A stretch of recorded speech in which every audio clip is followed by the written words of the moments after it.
गुरु गुरु गुरु गुरु गुरु गुरु अबे साले गुरु गुरु गुरु गुरु गुरु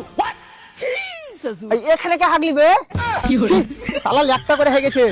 একবার শুধু দেখতে পাই যে কে হাগছে শালা রোজ রোজ আর পুটটিকে যদি না কেটে লেছে তো আমার নাম ডন এমারুল লয় বাল আমার কাজে সব ফুলের অভাব থাকে না রে হ্যালো ডন এমারুল স্পিকিং তিনজনকে মার্ডার করতে হবে না তিনজনকে মারতে পারবো না কেনে আমাদের তিনজনকে যদি আমি একসাথে মারতে যাই ওরা তোরা আমাকে লিখে দিবে আবে শালা কেলা চোদা এক এক করে মারতে হবে ও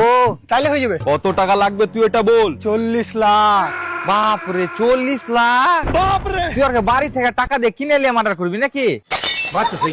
আরে এত খাতারনাক কাজে তো একটু বেশি টাকা লাগবে হবে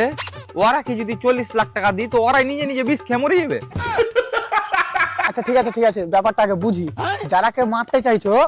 ওরা তোমার সম্পর্কে কে হয় বন্ধু না না বন্ধুদেরকে মারতে পারো না ভাই বন্ধু থাকলে জীবনে খুশি থাকবে হবে খুশিকে তো লেপার লেগেছে শালারা রে শালা যাই রে আর বাকি দুজ না বাকি দুধ না আমার টাকা লিয়েছে ফেটকা পাক উঠে কার বন্ধুরাই তো ধার লাই বন্ধুর কাছ থেকে আবে কাইরে লিয়েছে কতর কাছে ইয়ার কি করে কারেছে মনে হয় বালের কথা একজনা গলা টিপে ধরেছিল একজনা বুকে লাত মেরে টাকা লিয়ে পালালছে আরে তুই আর একটা বন্ধু বলছিস ভাই আর একটা দুশ্মন বে তাহলে তুই বল ভাই কথাগুলা শোনার পর তোর কি মনে হয়েছে তোর কথাবার্তা শুনে যা বুঝতে পারনু খুশি মেয়েটা বহুত বড় ছিনহার আছে আবে তোর মাকে শালা ছিনহার না হলে বন্ধুর সাথে কেন পালাইলো বাল আমার বুঝে পা দিয়ে দিল